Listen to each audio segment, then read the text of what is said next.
तो अभी आपके सामने एक ड्रामा प्रस्तुत किया जा रहा है और ये ड्रामा आज से एक सत्य घटना पर व्यतीत है। कृपया करके ध्यान दीजिए। हरे कृष्णा मंदिर में बैठा।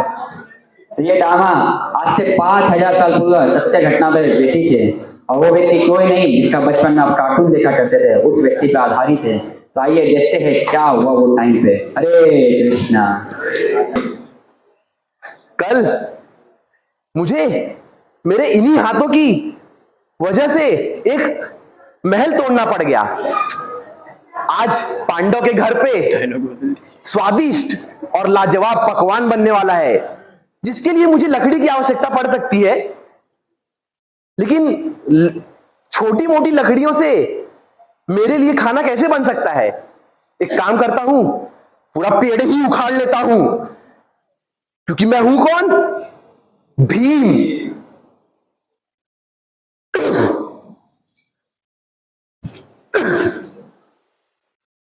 लेकिन सिर्फ 2 पेड़ ये काफी नहीं होगा। हरे कृष्णा, आप सही है, लेकिन कब तक मैं ऐसे गधे लोग के जैसा काम करता रहूंगा? अब मजा नहीं आ रहा है। महाराज की जय हो, महाराज की जय हो, महाराज की जय हो। बताइए आप सबकी मैं कैसी सेवा कर सकता हूँ? एक सवाल है। हाँ पूछिए। वो क्या है कि मैंने गाय खरीदी थी, बहुत 50,000 शायद से खरीदी थी मैंने, और दूध ही नहीं दे रही, खाली फोकट खरीद के रखा 50,000। अच्छा, ऐसा राज्य है आपका। तुम्हारी गाय दूध नहीं दे रही? हाँ। तुम्हारे गाय के बछड़े हैं? बछड़े तो नहीं दिए अभी तक उसने। तो कैसे दूध मिलेगा? जब तक बछड़े नहीं होंगे तो दूध कैसे आएगा? वाह वाह, महाराज की जय हो, महाराज की जय हो। भैया भैया भैया भैया, मेरा भी एक प्रश्न है। रुको भीम, पहले मैं सभाजनों का प्रश्न ले लेता, फिर तुम्हारे प्रश्न लूंगा। जी जी भैया जी। महाराज की जय हो। क्या हुआ भीम, तुम बड़े तकलीफ में लगे रहो, क्या बात है? भैया, मेरे पास 10,000 हाथियों का बल है, लेकिन इस बल से मैं सिर्फ लोगों के महल तोड़ रहा हूं, पेड़ उखाड़ रहा हूं। मुझे लोगों को सिर्फ फोड़ने के लिए भेजा जाता है। भैया, क्या मैं सिर्फ इसीलिए हूं? मुझे भगवान ने बुद्धि भी दी है, मुझे भगवान ने हृदय भी दिया है। मैं क्या इसका इस्तेमाल नहीं कर सकता? मुझे भी इसका इस्तेमाल करना है भैया। मैं कैसे इसका इस्तेमाल करूं? अच्छा भीम, तो तुम अपनी बुद्धि का इस्तेमाल करना चाहते हो, तो बताओ तुम कैसे अपने बुद्धि का इस्तेमाल कर सकते हो? भैया, मुझे वही चीज करना है जो आप इस गद्दी में बैठ के करते हैं। मुझे आपके जैसा हमारे प्रजा की तकलीफें दूर करनी है, उनके प्रश्नों का उत्तर देना है। ये प्रजा भी तो हमारे भाई हैं, मैं भी तो इस प्रजा का सदस्य हूं। भैया, कृपा करके मुझे अपनी गद्दी में बैठने का सौभाग्य दीजिए। मैं आपके जैसा बनना चाहता हूं। अवश्य भीम, अवश्य। किंतु तुम ये जो सेवा सरल समझते हो, ये सेवा सरल नहीं, कठिन है। भैया, मैं इस कठिन सेवा के लिए तैयार हूं।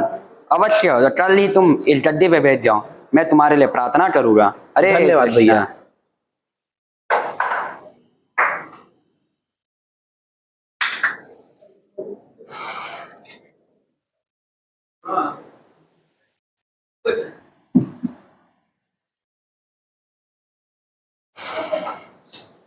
महाराज की जय हो, महाराज की जय हो।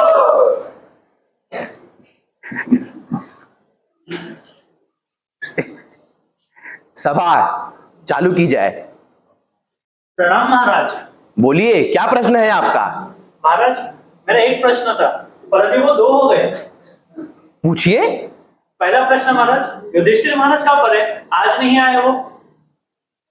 आपके पहले प्रश्न का उत्तर मैं आपको कल दूंगा। आप अपना दूसरा प्रश्न पूछिए। जो आ गया महाराज। महाराज, मेरा दूसरा प्रश्न ये है कि मैंने खेती की थी, उसके लिए मैं खेत को बचाने, जानवर से बचाने के लिए मैंने बाड़े लगा रखे थे, वो फेंसिंग। पर अभी मैं देख रहा हूँ मेरे वो बाड़े मेरे खेत खा जा रहे हैं। बाड़ा आपका खेत खा जा रहा है? जी महाराज, बाड़े मेरे खेत खा जा रहे हैं। दूसरा प्रश्न किसका है? पूछिए। महाराज मैंने एक जग लिया और जग में मैंने 4 ग्लास में पानी डाला और फिर वो 4 ग्लास से फिर से जग में पानी डाला ना तो जग आधा ही भर गया। ऐसे कैसे हो सकता है महाराज? कृपया करके इसका समाधान कीजिए। मतलब आपने जग लिया, वो पूरा भरा हुआ था, पूरा भरा हुआ था और जब आपने उसे 4 ग्लास भरा, 4 ग्लास भी पूरे भर गए। 4 ग्लास पूरे भरे थे। फिर आपने जब वो 4 ग्लास का पानी जग में डाला, जग पूरा नहीं भरा? नहीं भरा महाराज, आधा ही भरा। ये कैसा प्रश्न है यार? तीसरा प्रश्न किसका है? हाँ महाराज। बोलिए। महाराज मेरे पास एक सुई थी छोटी सी, उस सुई से उसके छेद से पूरा का पूरा हाथी अंदर डाला, पूरा का पूरा बाहर भी आ गया महाराज, लेकिन उसकी जो पूंछ थी वो सिर्फ पूंछ ही बाहर में रह गई। हैं? सुई में से हाथी निकल गया और उसकी पूंछ फंस गई? जी महाराज। ये कैसा प्रश्न है? ये तो संभव ही नहीं है। ये मैं फंस तो नहीं गया कहीं भैया की गद्दी में बैठ के? और किसका प्रश्न है? पूछिए। महाराज की जय हो। बोलिए। महाराज मेरी एक गाय है, उसने कल एक अपने बछड़े को जन्म दी और आज उसी बछड़े को खा गई महाराज। गाय अपने ही बच्चे को खा गई? हाँ महाराज, कुछ कीजिए महाराज। आप बैठिए।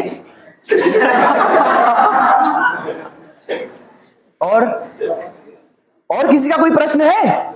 महाराज मेरा मेरा सवाल पूछिए। आपको पहाड़ पता है? पहाड़, इतना बड़ा पहाड़ था गांव जैसे आते हो। हाँ। मैंने एक आदमी देखा, पतला सा आदमी था, कुछ भी नहीं, एकदम मसली नहीं उसमें एकदम। तो वो आया और पतली सा एकदम धागा लेके आया, एकदम पतली सा धागा, और घुमा दिया पूरा पहाड़ को और तोड़ दिया उसने। क्या? हाँ। एक पतले से आदमी ने एक रस्सी के सहारे इतने बड़े पहाड़ को तोड़ दिया? क्या बात कर, रस्सी नहीं बोला मैंने, रस्सी नहीं बोला, धागा धागा, एक धागा रहता है ना, वो धागा ले लिया, तोड़ दिया उसने। अरे ये कैसे संभव है? आप बैठो। चलिए आगे। अरे ये गांव वाले इतना कठिन कठिन प्रश्न, कहीं ये जानबूझ के तो मुझसे नहीं पूछ रहे? युधिष्ठिर भैया, आप लोग विश्राम कीजिए, आप लोग के लिए मैं कोई फल वल लाऊं? नहीं महाराज। आप लोग यहाँ रुकिए, मैं अभी आता हूं। अरे महाराज, अरे युधिष्ठिर भैया, अरे महाराज, भैया, महाराज। युधिष्ठिर भैया। क्या हुआ भीम, तुम बड़े तकलीफ में लगे रहे हो? अरे भैया, ये कैसी प्रजा है हमारी? इतने ऊटपटांग सवाल जो संभव ही नहीं है वो इनके साथ हो रहा है। ऐसे क्या सवाल पूछ लिया प्रजा ने तुमसे? भैया, एक ने पूछा कि उसने अपने फसल की रक्षा के लिए अपने खेत के चारों तरफ बाड़ा लगा के रखा था और वही बाड़ा उसकी फसल खा रहा है। ये कैसे संभव है भैया? जिसकी रक्षा के लिए उसने बाड़ा लगाया, वो रक्षक ही वो फसल का भक्षक हो गया। ये कैसे संभव है? और दूसरे ने तो ऐसा प्रश्न पूछा कि मैं तो और अचंभित हो गया। उसने पूछा भैया कि एक जग था, वो जग में उसने पूरा पानी भर रखा था और उसने वो जग से 4 पानी के गिलास भर दिए, लेकिन जब उसने वो 4 पानी के गिलास वापस उस जग में भरा तब वो जग आधा ही भरा। तो भैया ये कैसा प्रश्न है? इसी में मैं तो ये 2 सुन के ही मैं सोचने लगा, इसी में तीसरा प्रश्न पूछ लिया। तीसरा प्रश्न पूछा कि एक सुई है, उस सुई में से एक हाथी पूरा निकल गया और उसकी सुई का नोक में पूंछ फंस गया। भैया, एक सुई से हाथी कैसे निकल सकता है? और हाथी अगर निकल भी गया तो उसकी पूंछ कैसे फंस सकती है? भैया, पूंछ कैसे फंस सकती है? और चौथे ने पूछा कि एक गाय ने अपने बच्चे को जन्म दे दिया और दूसरे ही दिन उस गाय ने अपने बच्चे को खा लिया। लेकिन भैया, गाय तो शाकाहारी होती है, वो अपने ही बच्चे को कैसे खा सकती है? और अंत में एक व्यक्ति ने 5वां प्रश्न पूछ के मुझे पूरा अचंभित ही कर दिया भैया। उसने बोला कि एक पतला सा आदमी एक पतले से धागे की सहायता से एक बड़ा सा पर्वत तोड़ के तहस नहस कर दिया। भैया, क्या वो पतला सा आदमी मुझसे भी ज्यादा बलवान है? उसके पास 10,000 हाथियों से भी ज्यादा ताकत है? ये भैया कैसा प्रश्न है? मैं परेशान हो गया भैया, मैं परेशान हो गया, कृपया मेरी सहायता कीजिए। भीम, तुम तो बड़े भोले निकले। ठीक है, तुम थक चुके हो ये प्रश्न सुन सुन के। आओ तुम इस गद्दी पे बैठो। तो भीम, जैसा कि तुम्हारा पहला प्रश्न था कि उस व्यक्ति ने अपनी खेत की रक्षा के लिए बाड़े लगा के रखे थे, फेंसिंग लगा के रखे थे, और हुआ क्या, उस फेंसिंग ने ही हमारे खेत के फसल खा गए। तो असल में भीम, ये जो 5 व्यक्ति थे ये हमारे गांव के व्यक्ति नहीं थे। असल में ये जो थे ये 5 जन कलयुग के लक्षण थे। सुने क्या थे वो 5 जन? कलयुग के लक्षण थे भीम। तो जैसा कि उसने अपने खेत की रक्षा के लिए बाड़े लगाए थे और वो बाड़े नहीं खेत खा ली, तो ये असल में हमारे कलयुग में होता है। जिसको हम गवर्नमेंट की पोजीशन पे बैठाते हैं, राजा बनाते हैं, रक्षा करने के लिए बनाते हैं, वही प्रजा का शोषण करके बच्चक बन जाते हैं। तो कलयुग में जो रक्षक बनेंगे वही बच्चक बनेंगे, वही बड़े बड़े करप्शन करेंगे और प्रजा सोचेगी वाह इससे अच्छा राजा को मैंने देखा ही नहीं। तो प्रजा भूल जाती है कि हमारे शोषण का कारण एक गवर्नमेंट ही है। जैसा कि भीम, तुम्हारा दूसरा प्रश्न था कि तुमने एक जग में से पूरा भरा हुआ जग 4 ग्लास में डाले तो चारों ग्लास भर गया, और जब 4 ग्लास पानी जग में डाला गया तो जग आधा भी नहीं भरा भीम। तो भीम, ये कलयुग में ऐसे ही होता है। एक माता पिता के कई संतानें होते हैं। माता पिता दिन रात मेहनत करके बच्चों के परवरिश के लिए, पढ़ाई के लिए मेहनत करते कि बच्चा बड़े होके कुछ अच्छा व्यक्ति बने। और होता क्या है, बच्चा जब बड़ा होता है शादी कर लेता है, एक बच्चा भी माँ बाप की सेवा नहीं कर पाता भीम। ये हाल है कलयुग में। जैसा कि तुम्हारा तीसरा प्रश्न था, क्या था तीसरा प्रश्न? हाथी वाला भैया, हाथी वाला। इनसे पूछ रहा था भीम। तो तुमने जैसा कि कहा कि एक सुई की छेद से हाथी पास हो गया तो उसका पूछ के फंस गया, ये कैसे संभव है? ये भीम होगा कलयुग में। बड़े बड़े चोर बड़ा बड़ा बैंक लूटेंगे और दूसरे देश में जाके ऐशो आराम से जिएंगे, और कोई छोटा पॉकेट मार अगर लोकल स्टेशन में 200 रुपया भी अगर ले लेगा तो उसको पीट डाला जाएगा। तो ये है कलयुग का हाल भीम। जैसा कि तुम्हारा चौथा प्रश्न था भीम कि गाय ने अपने बच्चे को जन्म दिया और जन्म देते ही अगले दिन गाय ने अपने बच्चे को खा लिया, तो ये कैसे संभव है? गाय तो मांसाहार नहीं करती। तो भीम, ये भौतिक संसार में सबसे बड़ा प्रेम होता है माता का प्रेम, और वो भी माताओं का प्रेम में सबसे बड़ा प्रेम होता है गाय का। तो इसलिए ऐसे कलयुग में ऐसी ऐसे माता, एक ऐसी स्त्री आएगी जो अपने भोग विलास के लिए, इंद्र तृप्ति के लिए ऐशो आराम करेंगे, भोग करेंगे, पर जब जिस दिन उन्हें अगले दिन पता चलेगा कि माता अब गर्भवती हो गए तो कॉल करिए डॉक्टर अबॉर्शन कराना है, मुझे अपने बच्चे को मारना है। तो ये कलयुग में होगा भीम। ये आज तक कभी भी किसी युग में नहीं हुआ, पर कलयुग में तुम्हें हर गली हर मोहल्ले में ये केस मिलेगा भीम। पर भीम, तुम ये 4 प्रश्नों पे, 4 दोषों पे ध्यान मत दो। जो तुम्हारा पांचवा प्रश्न था, क्या था पांचवा प्रश्न? तो जैसा कि तुम्हारा पांचवा प्रश्न था भीम, एक पतला व्यक्ति आके एक पतली सी धागे से बड़ा पहाड़ तोड़ दिया, ये कैसे संभव है? तो भीम, इसका अर्थ यह है कि ये पतली सी डोरी हरे कृष्ण महामंत्र की माला से, जब तुम ये हरे कृष्ण महामंत्र को माला को ऐसे हिलाओगे और जब तुम जप करोगे हरे कृष्णा कृष्णा कृष्णा हरे हरे, हरे राम राम राम हरे हरे।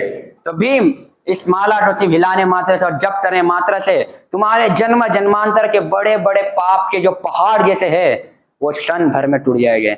इसलिए आप सभी जन इस 4 दोषों में मत पड़ो, ये 5वें दोष, 5वें गुण पे ध्यान दो, इस्कॉन मंदिर में आओ और सदा हरे कृष्ण महामंत्र का जप करो। हरे कृष्णा कृष्णा कृष्णा हरे हरे, हरे राम राम राम हरे हरे।